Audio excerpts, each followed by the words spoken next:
প্রেম করা যায় আছে বিয়ের আগে না পরে? যারা বিয়ের আগে প্রেম করছে এটা ছেড়ে দেওয়া লাগবে। কার জন্য বলেন তো? আল্লাহর জন্য। ছেড়ে দেবেন কারা কারা হাত তোলেন তো। এই বুড়ো মানুষ আবার কিসের প্রেম আপনার? যুবক মানুষ হয়তো হাত তুলতে পারে দু একটা, মুরব্বী মানুষের প্রেম হবে তাদের সাথে, ঠিক আছে? এই যে মেয়ে লোক দিয়ে আমার আল্লাহ হাজার হাজার মানুষকে আজ পরীক্ষায় ফেলে রেখেছেন। আর মেয়ে লোকের যে ষড়যন্ত্র এটা কোরআনে উল্লেখ আছে, ইন্না কাইদা কুন্না আযীম। মেয়েদের চক্রান্ত বড় ভয়ঙ্কর। শয়তানের চক্রান্তের কথা আল্লাহ কোরআনে বলতে গিয়ে বললেন, ইন্না কায়দা শাইতানি কানা দাঈফা। শয়তানের চক্রান্ত একেবারে দুর্বল। শুধু দুর্বল না, একেবারেই দুর্বল। দাঈফ আর দাঈফা। কিন্তু যেখানে মহিলাদের কথা আল্লাহ কোরআনে নিয়ে আসলেন সেখানেই বললেন, এই আয়াতটা কিন্তু ইউসুফ নবী আলাইহিস সালামের জামানার। ওই যে জুলাইখা যার ষড়যন্ত্র করে ইউসুফ নবীকে জেনার তহমত পর্যন্ত নেওয়া লেগেছিল, সেই আয়াত সূরা ইউসুফের ভেতরে 28 নাম্বার আয়াতে আছে, ইন্না কাইদা কুন্না আযীম। এখানে যারা আরবি গ্রামার জানে কিনা জানি না, যদি আলেম কেউ থাকে দেখবেন ইন্না কাইদা কুন্না আছে, আল্লাহ বহু বচন দিলেন। অথচ আয়াত নাজিল হচ্ছে জুলেখার জন্য।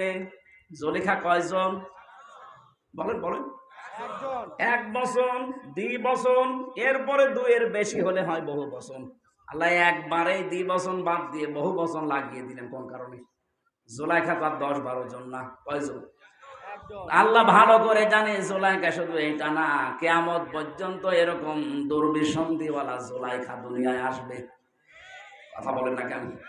আমার মনে হয় তার ভেতরে আমাদের দেশেও একটা পড়েছিল। কি দুর্বিসন্ধি দেখিস, 15টা বছর কি কায়দা কৌশল করে চলে গেল। আমার মনে হচ্ছিল মানুষ পিটিয়ে মারবে, কিন্তু কি কায়দা করে পালিয়ে চলে গেছে। মেয়েদের চক্রান্ত বড় ভয়ঙ্কর। ও যদি কাউকে টার্গেট নেয় ওই পরিবার পর্যন্ত ধ্বংস হয়ে যায়। আজ 100টার প্রায় 98টা পরিবারে শান্তি নেই। অধিকাংশ আমি যতটুকু জানি তার স্ত্রীর কারণে। আমি এই আয়াতটা নিয়ে আল্লামাহুল বায়ান নিয়ে চিন্তা ভাবনা করে দেখেছি, মানুষ যে মাস্তানি করে একে যদি আল্লাহ হাজী সেলিমের মতো মানিয়ে দিত, কথা বলতে পারে না। আদালতে সেদিন দেখলাম শিশুর মতো হাওমাও করে কাঁদতেছে, অথচ এমন কোনো পাপ নেই যে ও করেনি। সে বড় পাপ বলেন, মাঝারি পাপ বলেন, ছোট পাপ বলেন, দুনিয়ায় এমন কোনো গোনা নেই যে ওর জীবনে নেই। আল্লাহ জবানটা বন্ধ করে দিয়েছে, কথা তো এখন বলতে পারে না, নৌকা বলতে গিয়ে হৌকা বলে ফেলে। এই যে বিশাল একটা শাস্তি দিয়ে দিল আল্লাহ। কাইফা তাকফুরুনা বিল্লাহি ওয়া কুনতুম আমওয়াতান। এই আয়াতটা নাজিল হয়েছে সূরা বাকারা 27 নম্বর আয়াতে। আল্লাহ তাআলা বলেন, মানুষ নাফরমানি করে আমার সাথে, কিভাবে করে? এ কি মৃত ছিল না? এ তো অস্তিত্বই ছিল না। আমার এখন 33 বছর বয়স, আমি 34 বছর আগে উল্লেখ করার মতো কিছু ছিলাম? কথা বলেন না কেন? হামজা এরকম কোন নামে আমি 34 বছর আগে আমার বংশে ছিলাম না। হালাতা আলাল ইনসানি হাইনুম মিনাদ দাহরি লাম ইয়াকুন শাইআম মাযকুরা। মানুষের জীবনে কি এমন সময় আইনি যে তখন উল্লেখ করব যে এ রুবেল, এ হামজা, এরকম কিছু ছিলই না। নেই থেকে এ অস্তিত্ব দিয়েছেন, ধীরে ধীরে পূর্ণতায় পৌঁছে আজ হামজা বানিয়ে রুবেল বানিয়ে এখানে বসিয়ে রেখেছেন। কে বলেন তো? আল্লাহ এই জন্য কাইফা দিয়েছেন, কাইফা তাকফুরুনা বিল্লাহ। মানুষ আমার সাথে কুফরি করে, আমারে মানতে চায় না, কি করি? আমারও বিশ্বাস হয় না। কাইফা শব্দ বালাগাত মানতিকের কায়দায় ব্যবহার করা হয় যখন কোনো কিছু বিশ্বাসে আসে না। বলেন তো, আল্লাহ নিজে বলছেন যে আমারও বিশ্বাস হয় না, যে ও আমার কথা মানবে না, আমার সাথে নাফরমানি করবে, এটা আমারও বিশ্বাস হয় না। কি করে করে? ও তো জমাট বাঁধা একটা রক্ত ছিল, ওখান থেকে আমি পেট থেকে আবর্ষণ করে দিতে পারতাম, আবর্ষণ করে দিতে পারতেন না? আমার মা বাবা কি ওই সময় খুব দোয়া করেছিলেন যে না এটা যেন কিছু না হয়? কিছুই করেন। ওনারা শুধু বিছানায় ছিল, এতটুকুই শেষ। বাকি যা করার কে করেছে? না, আমাদের যিনি পালিয়ে গেছে উনি করেছে। কিছু করলেই তো উনি করতেন। মা হাতের মোবাইল বলছে মোবাইল কে দিয়েছে? আমি দিয়েছি। এটা কথা হইল? মোবাইলটা কিনলাম আমার বাবার টাকা দিয়ে, বলছে মোবাইল কে দিয়েছে। আমার মনে হয় কয়েকদিন পরে এই কথা বলতো যে কথা যে বলতে পারছেন কে দিয়েছে? আমি দিয়েছি। এই কথা বলার শক্তি কে দিয়েছে? ওই আল্লাহর জন্য বলেন আলহামদুলিল্লাহ। দরুদ আর সালাম পড়ছে আমাদের নবী, মানবতার মহান বন্ধু মুহাম্মাদুর রাসূলুল্লাহ সাল্লাল্লাহু আলাইহি ওয়াসাল্লামের প্রতি। সবচাইতে বন্ধুত্বের পরিচয় পাওয়া যাবে যেদিন কেউ কারো বন্ধু থাকবে না। ওয়ালা ইয়াসআলু হামিমুন হামিমা ইউবাসসারুনাহুম ইয়াওয়াদ্দুল মুজরিমু লাউ ইয়াফতাদি মিন আযাবি ইয়াউমিযিন বিবানি। সূরা মাআরিজের ভেতরে 11 নম্বর আয়াতে আল্লাহ জানিয়েছেন কিয়ামতের ওই ময়দানে কোন বন্ধু, এই যে হামিম শব্দের শাব্দিক অর্থ অন্তরঙ্গ বন্ধু, এটা আপনার স্ত্রী হতে পারে, আপনার বান্ধবী হতে পারে, এমনকি সবচাইতে বেশি সময় যার সাথে কাটান আপনার ওই বন্ধু হতে পারে।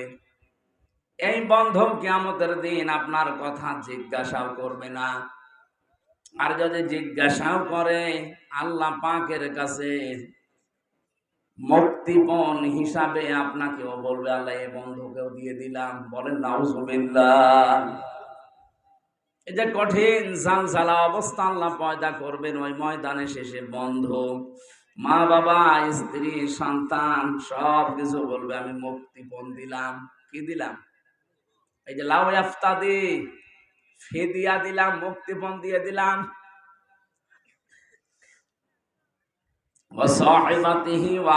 শুধু সন্তান না, আমার স্ত্রী, আমার ভাই ভগ্গর যা আছে সবই দিয়ে দিলাম।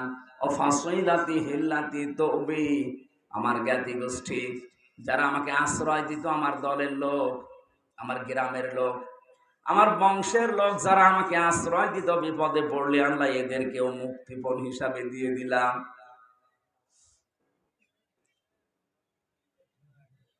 অমান ফিল আরদে জামিয়া, দুনিয়া যা আমার ছিল স্থায়ী অস্থায়ী সব দিলাম। এরপরও তুমি আমাকে নাজাত দাও। কিয়ামতের এই দৃশ্যটা একটু সামনে নিয়ে এসে দেখেন কত ভয়াবহ। নিজের স্ত্রী পর্যন্ত মানুষ দিয়ে দেবে, অন্তরঙ্গ বন্ধু, স্ত্রী, সন্তান, দুনিয়ার অস্থায়ী স্থায়ী যত সম্পদের মালিক ছিল লোকটা সব আল্লাহকে বলবে আল্লাহ নিয়ে যান, শুধু আমাকে কিছু বলবেন না।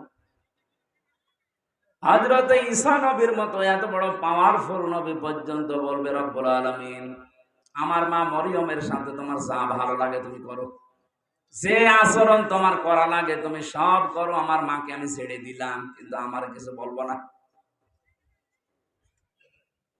প্রত্যেকটি নবী এই কথা যখন ছড়াচ্ছে, প্রতিটি মানুষ যখন নিজের চিন্তায় আছে আরে ভাই এই দিন আসবে, কিন্তু দুদিন আগে আর দুদিন পরে, নাকি এদিন নেই?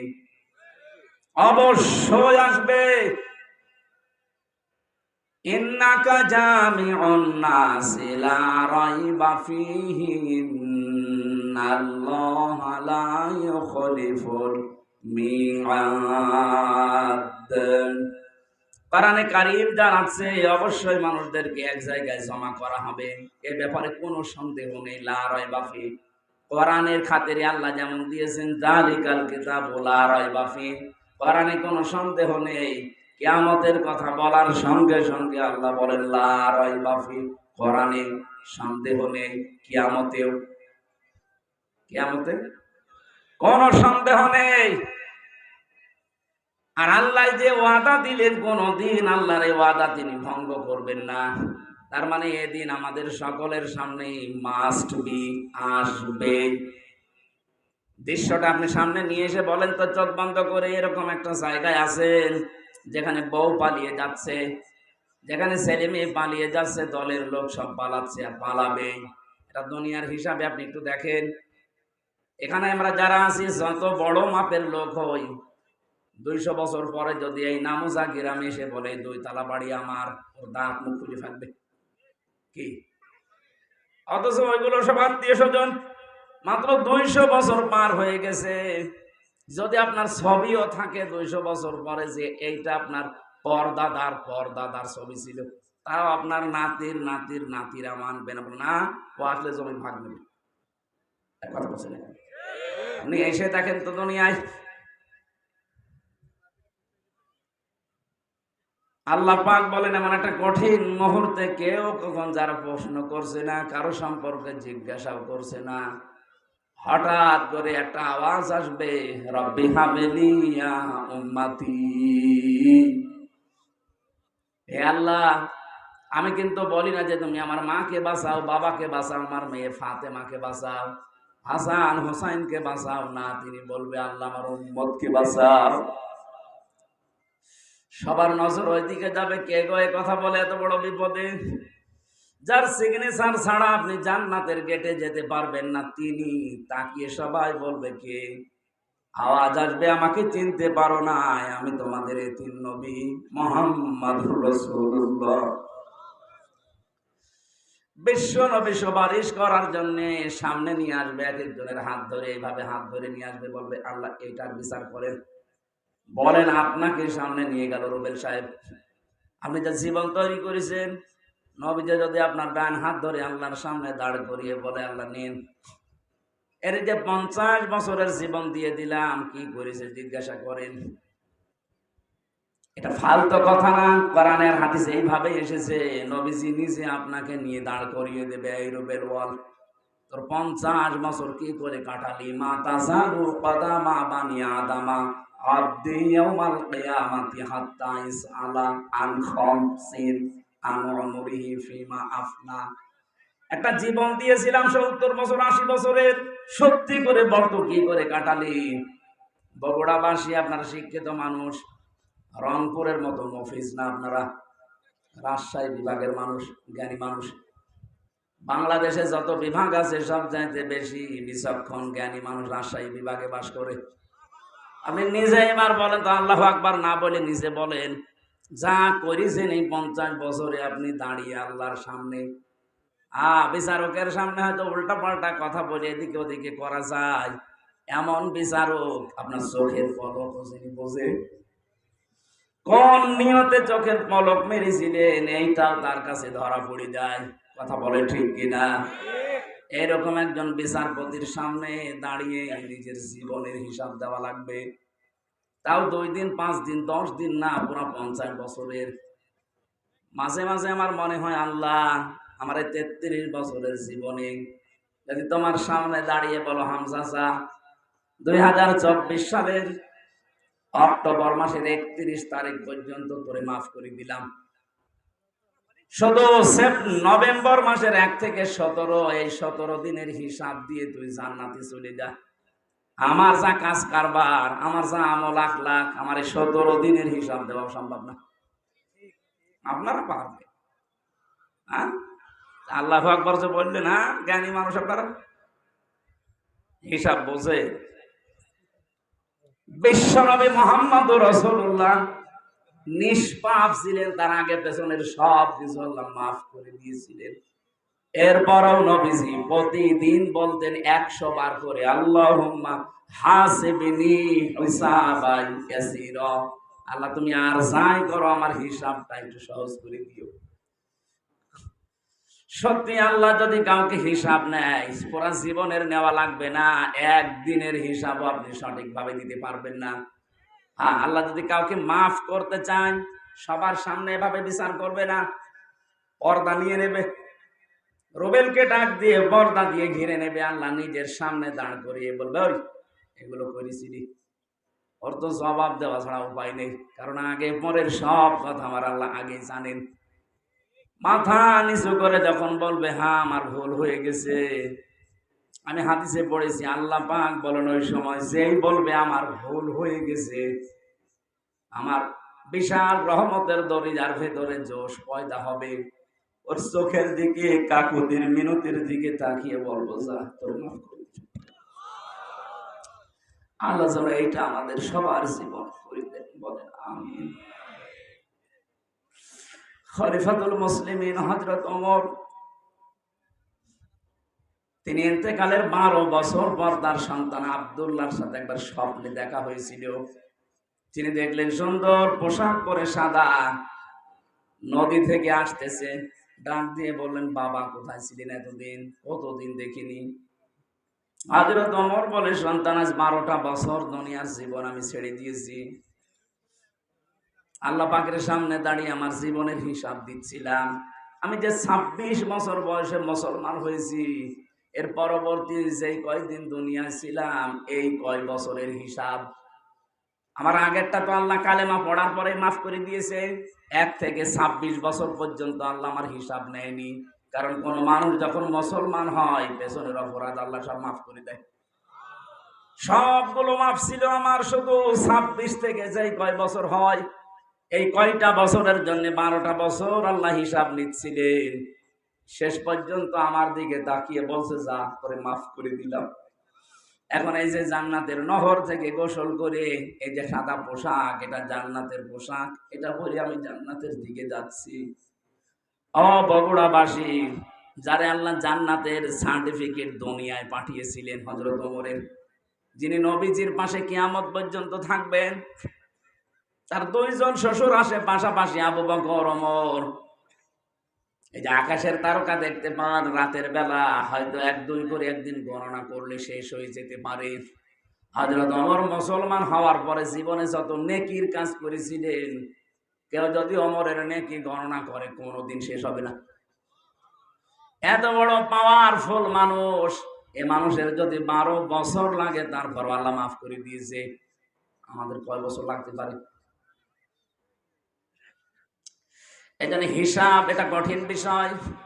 বিশ্ব নবী মুহাম্মদুর রাসূলুল্লাহ হঠাৎ আওয়াজ দিয়ে যখন উম্মতকে হাতে করে নিয়ে যাবেন, আল্লাহ পাক মাফ করতে চাইলে তো ঢেকে নেবেন, যদি অপমান করতে চান তখন সবার সামনে দাঁড় করিয়ে ওর জীবনের যে যে অপরাধ, ওইটা চেহারার ভেতরে ফুটিয়ে তুলবেন। ইউরাফুল মুজরিমুনা বিসিমাহুম ফায়ুখাযু বিন নাওয়াসি ওয়াল আকদাম। দুনিয়ার বিচারকদের আর আল্লাহর বিচার আকাশ পাতাল পার্থক্য। এরা সাক্ষী ছাড়া বিচারের রায় দিতে পারে না। আর আল্লাহ পাক বলেন, যত সাক্ষী দরকার সব তোর চেহারার ভেতরে ফুটিয়ে তুলবো। কেউ যদি জেনা করে, জেনাকারের এই জায়গায় লেখা থাকবে, জেনা দেশে নেই। কি আছে? কি আমরা তো দেখতে পাই না। এটা যেহেতু গ্রাম অঞ্চল, এই নামোজা এলাকা, বহু মানুষ আছে যে 1 বিঘা জমি নেয়, 50-60 হাজার করে টাকা দেয়। যতদিন জমি করে খাবে ততদিন উনি টাকা ফেরত দেবে না। এটা কি নাম? কি এগ্রিমেন্ট, বন্ধকি যাই বলেন, এটা শোধ হচ্ছে। এটা মায়ের সাথে জেনা করার গুনাহ হচ্ছে। সত্যি কি এলাকায় আছে? না ভাই, এটা আপনি না খেয়ে থাকেন, মরে যান, কিন্তু এই মায়ের সাথে জেনা করা যাবে না। আপনার কি বিশ্বাস হচ্ছে না? হাদিস। আপনি যদি এই গোনা থেকে বেঁচে থাকতে চান, 2টা পদ্ধতি আজকে থেকে মানবেন। 1 নম্বরে, যতদিন ওই জমি করে খাবেন ততদিন সরকারের যে টাকা দেওয়া লাগে বছরে বছরে, কয় টাকা? ওই 60-70 টাকা দেওয়া লাগে 1 বিঘা জমিতে। ওই টাকা আপনি দিয়ে দিবেন। যতদিন 5 বছর 10 বছর করে খান, ওই টাকা আপনাকে দেওয়া লাগবে। কথা বুঝতেছে? এটা ক্লাস চলছে, আমি বোঝাচ্ছি, বুঝতেছেন? যতদিন করে খাবেন ওই জমি টাকা দেওয়া লাগবে আপনাকে। আপনি চাষ করেন, আপনাকে দেওয়া লাগবে। 2 নম্বরে, এটা আর আপনার না, এটা ওই যে জমি আলাদা। যখন টাকা ফেরত নেবে 2 বছর, 5 বছর, 10 বছর পরে, তখন 8-10 হাজার টাকা কম নেওয়া লাগবে। আমি জানি এটা মানুষ করবে না, কারণ এটা করলে লস হয়। এটা জাতে মাতাল হলো তাহলে ঠিক আছে, এইটা করা যায় এলাকায়, এইটা একটু করে নেন। এই 2টা 5 বছর জমি করে খাবেন, 8-10 হাজার টাকা কম নেবেন। 70 হাজার টাকা নিয়েছিলেন, 60-62 হাজার টাকা নেবেন। পারবেন না? আরে ভাই, আপনার মার সাথে কেউ যদি বলেন এখন জেনা করেন, করবেন? অথচ আপনি কইরে আসছেন। এত থুতু ফেলা দরকার না, নিকৃষ্ট কাজ। এমনকি অনেকে এলাকায়, আমি জানি না বগুড়া শুরু হয়েছে কিনা, এই টাকা ছেড়ে রাখে 1000 করে, প্রতি মাসে মাসে 100 টাকা করে, বেশি নাই। এই কাজে যারা আছেন তারাও জেনা করছেন। এই কাজটা আজকেই ছেড়ে দেওয়া লাগবে। কারা কারা ছেড়ে দেবেন হাত তোলেন তো। হ্যাঁ, এই এলাকায় আছে, আমি তো মনে করছিলাম নেই। এই যারা হাত তুললেন অধিকাংশ দাড়িওয়ালা টুপিওয়ালা মানুষ। কিসের নামাজ পড়েন আপনি বলেন তো? বলো, আপনি কি ভণ্ডামি করেন আল্লাহর সাথে? হ্যাঁ, ইয়ার কি জায়গা পান না? এই লোকটা দাড়ি নেই, তাও তো হাত তোলে না। আর আমরা কোথায় পৌঁছিয়েছি? না, এই কয় গোনা বাদ দেওয়া লাগবে। আমি ঠাট্টা করার জন্য, ইয়ারকি মারার জন্য বলছি না। যারা এরকম অপরাধে আছেন, সে যেই হোক, আজকে এখান থেকে তাওবা করে বাড়ি যাবেন না। আমি 1000 টাকা দিয়েছি ওরে বিপদের জন্য, আমি 1000 নেব, 1100 টাকা আমি নেব না। এটা পারা যাবে নাকি এই মাহফিল পর্যন্ত শেষ? আলহামদুলিল্লাহ, এই মাহফিল যদি সাকসেস হয় তবে এই গোনাটা ছাড়ার কারণে হবে। আমি বলছিলাম মুহাম্মাদুর রাসূলুল্লাহ সিগনেচার ছাড়া, তার সুপারিশ ছাড়া কেউ জান্নাতে যেতে পারছে না, পারবে না। তিনি যখন একটা একটা করে উম্মতকে নিয়ে শেষ পর্যন্ত বলবে, আল্লাহ এটা আমার উম্মত। আমি ছিলাম না ওই জামানায়, আমাকে না দেখে আমার কথাগুলো শুধু শুনে শুনে বিশ্বাস করে মানুষগুলো দুনিয়ার জীবন চালিয়েছে। দয়া করে মালিক তুমি একে মাফ করে দাও। নবীজি যেন ওই সময় আমি হামজা এবং আমাদের জন্য একটু সুপারিশ করেন, বলেন আমিন। কোরআনে কারীমের 6666টি আয়াতের মাত্র একটা আয়াতের 4 ভাগের 1 ভাগ পড়েছি। সূরা আলে ইমরানের 200টা আয়াত আছে, মাত্র একটা আয়াত 14 নাম্বার, তার ভেতরে 2টা শব্দ পড়েছি। এতটুকু বিষয়ের উপর আমরা তাফসীর আকারে কথা বলবো ইনশাআল্লাহ। আজকে রাতে আছে নাকি? এখানে রাতেও আছে। মাগরিবের পরে হয়তো আলোচক আসবে, আমরা মাগরিবের আজান পর্যন্ত করে এখানে নামাজ পড়ে তারপর বিদায় নেব। জবান খুলে শয়তানের আশপাশে যেন আর জায়গা না হয়, বলেন আউযু বিল্লাহি মিনাশ শাইতান।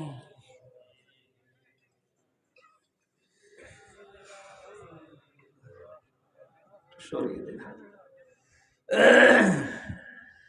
زين للناس حب الشهوات من النساء والبنين। আল্লাহ পাক বলেন, আমি আকর্ষণীয় করে দিয়েছি, সুশোভিত করে দিয়েছি, লোভনীয় করে দিয়েছি দুনিয়ার ভেতরে 7টা জিনিসকে। এটা মানুষ যারা, তাদের সবার প্রতি, তামাম দুনিয়ার জন্য আল্লাহ এই আয়াতটা দিয়েছে। সবার কাছে আকর্ষণীয় লোভনীয় বস্তু এই 7টা। 1 নম্বরে হুব্বুশ শাহাওয়াতি মিনান নিসা। প্রথম নম্বরে তোমাদের কাছে লোভনীয় আকর্ষণীয় করেছি আমি নিসা, মেয়ে লোককে। কাকে? আরো জোরে বলেন। ইয়াদের তাফসীর পড়তে গিয়ে দেখেছি তামাম দুনিয়ার ভেতরে যত কিছু আল্লাহ বানিয়েছেন, বিশ্বনবী জানালেন আমার ইন্তেকালের আগে, এই দুনিয়ায় আমার উম্মতের জন্য সবচাইতে ভয়ঙ্কর এবং ফিতনার জিনিস হিসাবে আমি যা রেখে গেলাম তার ভেতরে একটা মহিলা আর একটা জমি জায়গা। আপনি দেখেন আদালতের দিকে অধিকাংশ মামলা হয় জমি জায়গা নয় মহিলা সংক্রান্ত। কথা বলেন না কেন? যেহেতু এটা লোভনীয়, এজন্য এখানে একটা পরীক্ষা। এই পরীক্ষায় যদি উত্তীর্ণ হতে চান, 2টা ঔষধ আজকে থেকে অ্যাপ্লাই করবেন। এই ঔষধ আমি বানাবো এখন গাছগাছলা দিয়ে না, এরা ডিস্টার্ব করে দিচ্ছে। এই সমস্যা কেদের? আপনি এখানে না বসলে দাঁড়িয়ে থাকেন, কিন্তু কথা শোনা লাগবে। কি আসছে?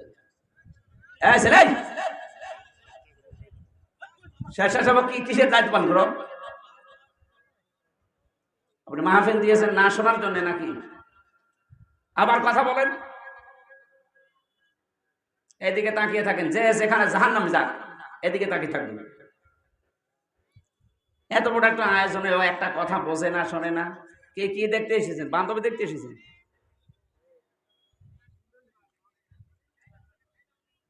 আবার কথা বলেন কোন কারণে? আমার মনে হয় এই জেলাটাও রংপুর বিভাগে দিয়ে দেওয়া দরকার। ছাতা যেমন মফিজ,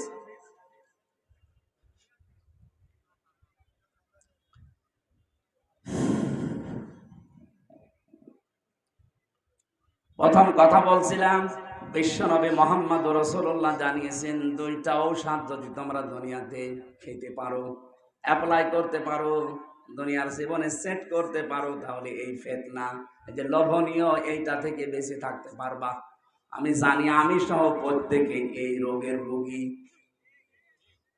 এই যে মেয়ে লোক দিয়ে আমার আল্লাহ হাজার হাজার মানুষকে আজ পরীক্ষায় ফেলে রেখেছেন। আর মেয়ে লোকের যে ষড়যন্ত্র, এটা কোরআনে উল্লেখ আছে, ইন্না কাইদা কুন্না আযীম। মেয়েদের চক্রান্ত বড় ভয়ঙ্কর। শয়তানের চক্রান্তের কথা আল্লাহ কোরআনে বলতে গিয়ে বললেন, ইন্না কায়দা শাইতানি কানা দাঈফা। শয়তানের চক্রান্ত একেবারে দুর্বল, শুধু দুর্বল না, একেবারেই দুর্বল, দাঈফ আর দাঈফা। কিন্তু যেখানে মহিলাদের কথা আল্লাহ কোরআনে নিয়ে আসলেন, সেখানেই বললেন, এই আয়াতটা কিন্তু ইউসুফ নবী আলাইহিস সালামের জামানার। ওই যে জুলাইখা যার ষড়যন্ত্র করে ইউসুফ নবীকে জেনার তহমত পর্যন্ত নেওয়া লেগেছিল, সেই আয়াত সূরা ইউসুফের ভেতরে 28 নাম্বার আয়াতে আছে, ইন্না কাইদা কুন্না আযীম। এখানে যারা আরবি গ্রামার জানে কিনা জানি না, যদি আলেম কেউ থাকে দেখবেন ইন্না কাইদা কুন্না আছে, আল্লাহ বহু বচন দিলেন। অথচ আয়াত নাজিল হচ্ছে জুলেখার জন্য। জুলেখা কয়জন বলেন বলেন? এক বচন, দ্বি বচন, এরপরে দুইয়ের বেশি হলে হয় বহু বচন। আল্লাহ একবারে দ্বি বচন বাদ দিয়ে বহু বচন লাগিয়ে দিলেন। কোন কারণে? জুলাইখা তো আর 10-12 জন না, কয়জন? আল্লাহ ভালো করে জানে জুলাইখা শুধু এইটা না, কিয়ামত পর্যন্ত এরকম দুর্বিসন্ধিওয়ালা জুলাইখা দুনিয়ায় আসবে। কথা বলেন না কেন? আমার মনে হয় তার ভেতরে আমাদের দেশে একটা পরিছিল। কি দুর্বিসন্ধি দেখিস, 15টা বছর কি কায়দা কৌশল করে চলে গেল। আমার মনে হচ্ছিল মানুষ পিটিয়ে মারবে, কিন্তু কি কায়দা করে পালিয়ে চলে গেছে। মেয়েদের চক্রান্ত বড় ভয়ঙ্কর। ও যদি কাউকে টার্গেট নেয়, ওই পরিবার পর্যন্ত ধ্বংস হয়ে যায়। আজ 100টার প্রায় 98টা পরিবারে শান্তি নেই। অধিকাংশ, আমি যতটুকু জানি, তার স্ত্রীর কারণে। অধিকাংশ মহিলা দেখবেন নিজের আত্মীয় স্বজন, বাবা মামা চাচা, এগুলো আসলে খুব আনন্দে আছে। আর স্বামীর মা বাবা, তার নিজের পক্ষ থেকে যদি কেউ আসে, ওর অটোমেটিক মন খারাপ হয়ে যায়। মানুষ, আমি নিজের স্বামী, এই যে কোরআন শরীফ আমার সামনে, যত স্বামী বসে আছে জিজ্ঞাসা করেন, মানুষ হিসাবে মানুষের একটা দুর্বল জায়গা আছে। মানুষ হিসাবে প্রত্যেকটা মানুষ, যদি কেউ কোনো স্ত্রী চায় যে আমার স্বামীকে আমি 100 ভাগ খুশি রাখবো, তাহলে আমার মা বাবার সাথে আপনার ভালো ব্যবহার করা লাগবে। তাছাড়া জীবনও আপনি আমার মন পাবেন না। উপরে উপরে হয়তো আপনাকে সংসার করার জন্য সোনা মধু বিভিন্ন জিনিস বলা লাগে, মন পাবেন না যদি আমার মা বাবা আপনার মা বাবার মতো সম্মান না পায়। এই কথা বলছেন যারা স্বামী আছে, এটা মনে হচ্ছে না? 100টার 98টা এটা চাচ্ছে না। এই জন্য তো পরিবারে শান্তি নেই। নারী নির্যাতন কিছু হলে আগে মামলা হয়ে যায়, আর পুরুষ নির্যাতন হচ্ছে আমরা মরে যাচ্ছি, কোনো মামলা নেই। এই আইন পাস করা দরকার সামনে। পুরুষ নির্যাতনেরও আইন আছে। কত মানুষ আমরা রোগী হয়ে গেছি, কিছু বলতে পারছি না। তাই বিশ্বনবী জানিয়েছেন, 4টা গুণ যাই মহিলার ভেতরে পাওয়া যাবে, ওই মহিলাকে আল্লাহ জান্নাতের 8টা দরজা খুলে রাখবে। সেখানে নামাজের কথা নেই, রোজার কথা নেই। আপনি দেখেন, আমি বলছি একটা একটা করে। ইদা নাজারা ইলাইহা সাররাতুহু, বিশ্বনবী বলেন যে মহিলার দিকে তার স্বামী বাইরের কর্মজীবন শেষ করে বাড়িতে আসার পরে স্বামীকে সে আনন্দ চিত্রে অভ্যর্থনা জানাবে। অভ্যর্থনা জানানোর দরকার, তোর মুখের ভেতরে তাকানো যায় না। সম্মানিত মা বোন যারা এসেছেন, আমি দেখলাম বহু মহিলা সব কালো বোরকা পরে পরে ঘুরতেছে। শুধু নামাজ পড়া, রোজা করা, কালো বোরকা পরে ঘুরলে আপনি মনে করছেন আপনি জান্নাতি? কখনো না। স্বামী যখন বাইরে থেকে আসবে, হ্যাঁ, অনেকে মনে করছে আমার স্বামী নেই, তাহলে আমার প্রেমিকা।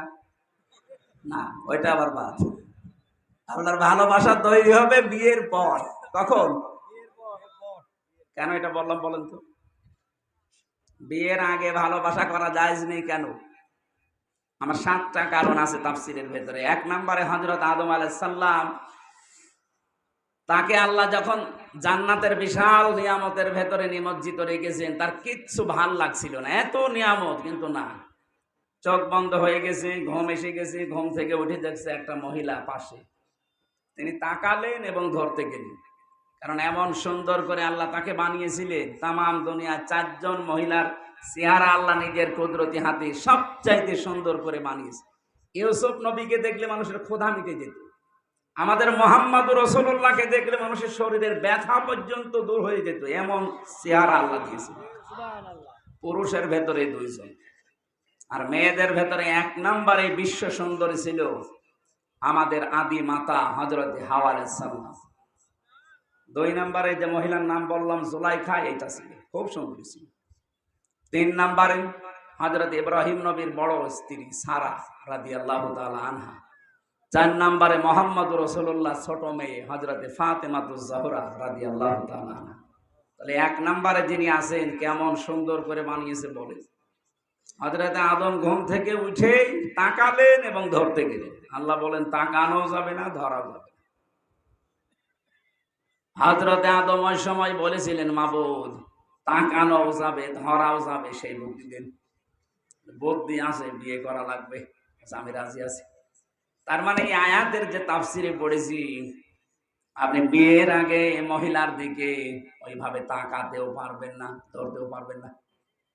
এখন অনেকে আল্লাহর রাস্তায় কাজ চালাচ্ছে না। কেউ কেউ কসম দেওয়ার জায়গা পায় না, প্রেমিকার মাথায় হাত দিয়ে বলছে, তোর মাথায় হাত দিয়ে কসম করলাম। ওর মাথায় হাত দিয়ে গোনার কাজ না, জয় কয়টা চুলের উপরে হাত লাগবে ওই কয়টা গোনা হবে। এই কথা বলছে না কেন? প্রেম করা জায়েজ আছে, বিয়ের আগে না পরে? যারা বিয়ের আগে প্রেম করছেন, এটা ছেড়ে দেওয়া লাগবে। কার জন্য বলেন তো? আল্লাহর জন্য। ছেড়ে দেবেন কারা কারা, হাত তোলেন তো। এই বুড়ো মানুষ আবার কিসের প্রেম আপনার? যুবক মানুষ হয়তো হাত তুলতে পারে 2-1টা, মুরব্বী মানুষের প্রেম হবে তাদের সাথে, ঠিক আছে? আমরা যে কথাটা মাসলা নিয়ে আসলাম, তাহলে প্রেম করা জায়েজ আছে, কিন্তু বিয়ের আগে না পরে? না, বিয়ের পরে। হযরত আদম আলাইহিস সালাম, আমি ঘটনাটা আনলাম এই কারণে, হযরতে আদম নবী আলাইহিস সালাম বললেন আমি রাজি আছি। আল্লাহ পাক বলেন এক কাজ করো, দেন মোহর দেওয়া লাগবে। তার মানে বিয়ের প্রথম যে কাজ, দেন মোহরের কথাবার্তা আনা। আমাদের এসব নেই, কারণ দেন মোহর তো দেওয়া লাগে না।